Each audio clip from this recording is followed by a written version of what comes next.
Hello guys, my name is Abhishek and these are the topic, today's topic, evergreen of loans, evergreen of loans।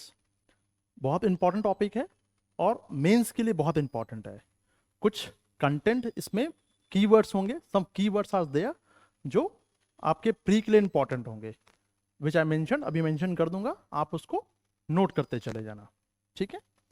So recently RBI ने क्या किया है, the reserve bank of India governor while addressing a bank board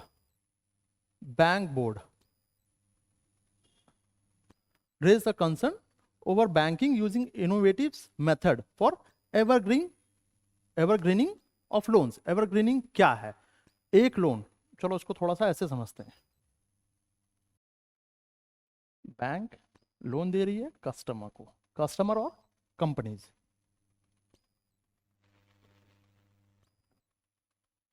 और company, ठीक है। अब ये loan जो कस्टमर को मिल रहा है, दे पे बैक टू द बैंक, ठीक है।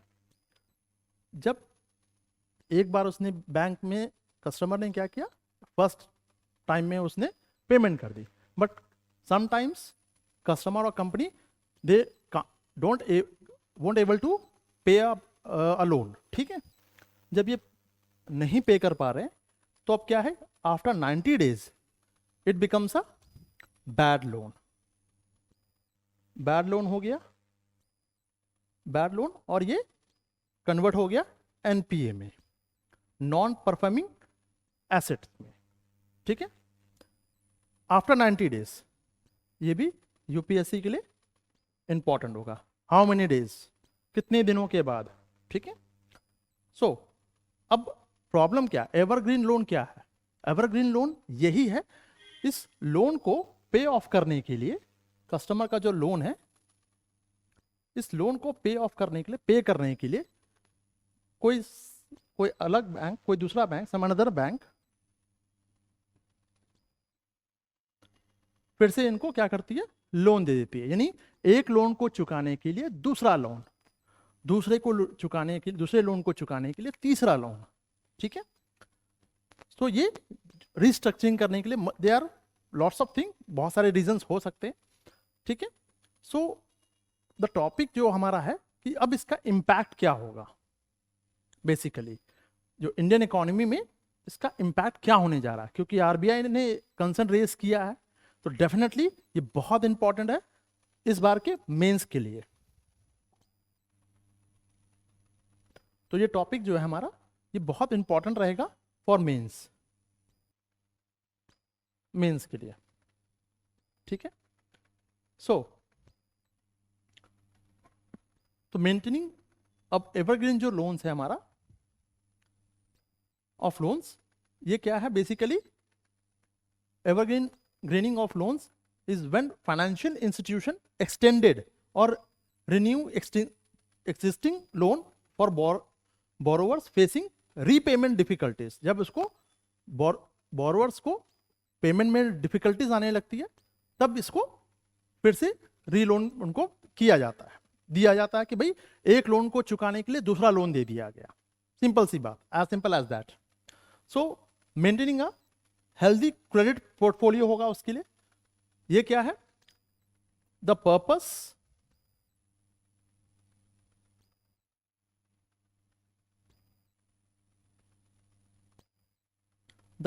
is to create the impression that borrowers is making timely repayment and has a positive credit history। इसलिए दे दिया जाता है एक पॉजिटिव एटीट्यूड के साथ, रिलेशंस बैंक और कस्टमर का खराब ना हो, ठीक है। इल्यूजन ऑफ द फाइनेंशियल जो स्टेबिलिटी, एक इल्यूजन क्रिएट हो जाएगा कि फाइनेंशियल स्टेबिलिटी भी है, ठीक है। तो इसलिए इसको बार बार कंटिन्यू किया जा रहा है, और यही बैंक, आरबीआई ने इस the RBI has raise the concern, ठीक है, कि बैड लोन को अब आप देना बंद करो। तो ये हमारी जो इंडियन इकोनॉमी है, उस मार्केट पे क्या इंपैक्ट वो डाल रहा है, यही क्वेश्चन एक मेंस में आ सकता है। चलो इसको देखते हैं फिर।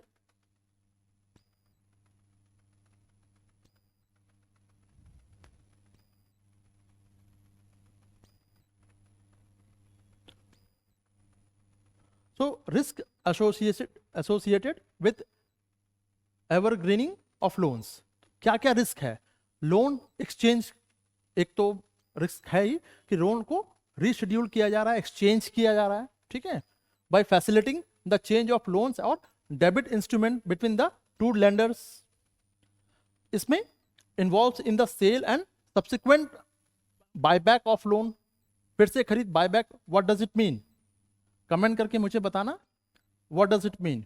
फ्री में ये क्वेश्चन फ्रेम हो सकता है, ठीक है. So both lenders to artificially maintain the appearance of performing loans. Artificially इसको मेंटेन रखने की कोशिश करते हैं, ठीक है. Structure deal with stress borrowers. अब एक जो डील है, अब वो क्या है, उसमें एक स्ट्रेस आ गया, बैंकरप्ट भी हो सकते हैं, एक लोन नहीं पे कर पा रहे हैं, दूसरा लोन ले लिया. कई बार ये ऐसा कंपनियां भी करती हैं, ठीक है.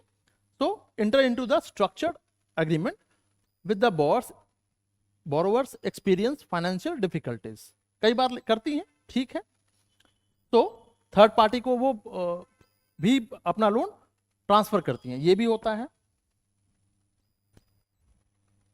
Use of internal accounts. Bank employ कई बार क्या है, उनकी अकाउंट इन्वॉल्व होते हैं, मिली भगत जिस यू कैन से, ठीक है, office account to manipulate the repayment obligations.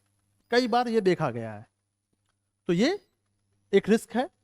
Renewal और डिसबर्समेंट ऑफ न्यू लोन्स. अब एक लोन आप चुका नहीं पा रहे हो, दूसरा लोन ले लिया, तो रिन्यूअल, आप लोन के ऊपर लोन, लोन के ऊपर लोन, आप स्टेबिलिटी नहीं है फिर, ठीक है. कंपनी की जो फाइनेंशियल जो स्टेटस है वो स्टेबल नहीं है, ठीक है. तो this status allow the borrowers to meet its repayment obligations temporally without addressing the roof financial issues. That is the, ये सब रीजंस हैं. So the reason for financial institution engaging in the evergreen of loans.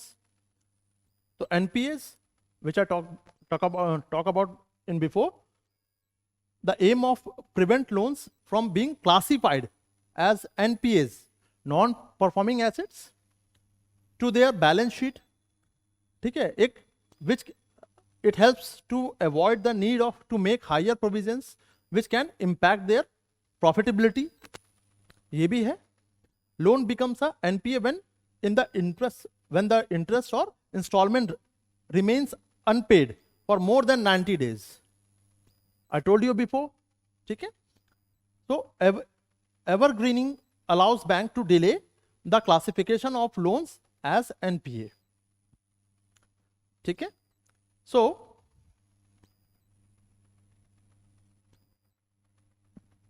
maintaining a positive relationship with borrowers. तो जैसा कि मैंने पहले भी कहा, which I told you before, कई बार बैंक क्या करते हैं, अपने और कस्टमर के बीच का रिलेशन को मेंटेन रखना है, उनको एक हेल्दी रिलेशन हो, उसके लिए फाइनेंशियल इंस्टीट्यूशन जो है may engage in the evergreening to maintain a favorable relationship with borrowers. ठीक है. एडिशनल क्रेडिट देना, उसकी लिमिट को बढ़ाना, modifying loan terms, they can retain client who might be otherwise defaulter on their loans. हो सकता है डिफॉल्टर है फिर भी. तो this approach helps preserve customer loyalty and avoids potential risk. तो दिस आर द, ये क्यों हो रहा है, ये सब चीजें हो गई.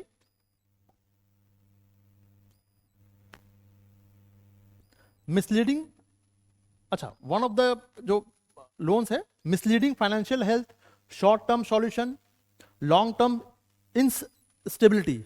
अब लॉन्ग टर्म में जाहिर सी बात है, होता क्या है कि अगर आप एक के ऊपर एक लोन देते चले जाओ तो क्या होगा, वो मे बी वो ग्रो कर जाए और मे बी वो इंस्टेबल ज्यादा हो जाए.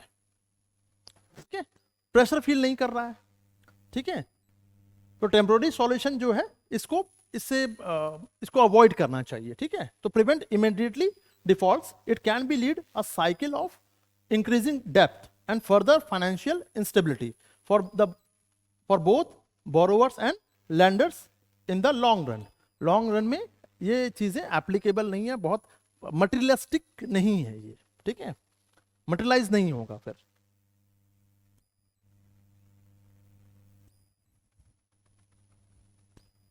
फंड जो डाइवर्जन है और एंड इनडायरेक्ट जो एवरग्रीन है,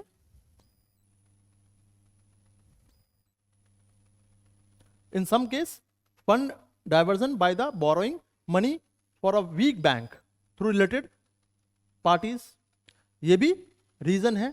डिटेक्शन चैलेंजेस क्या है, are often overlooked and not easily detect, ये चूंकि इजीली डिटेक्ट नहीं हो पाता है, ठीक है, making it difficult to address the risk associated with the practice in a timely manner, ये सबसे बड़ा चैलेंज है। तो अब क्वेश्चन आप लोगों के लिए एक है, उसको प्रैक्टिस करो आप लोग और मुझे बताओ, ठीक है। What are the risk associated with the evergreening of loans as highlighted in the given contest,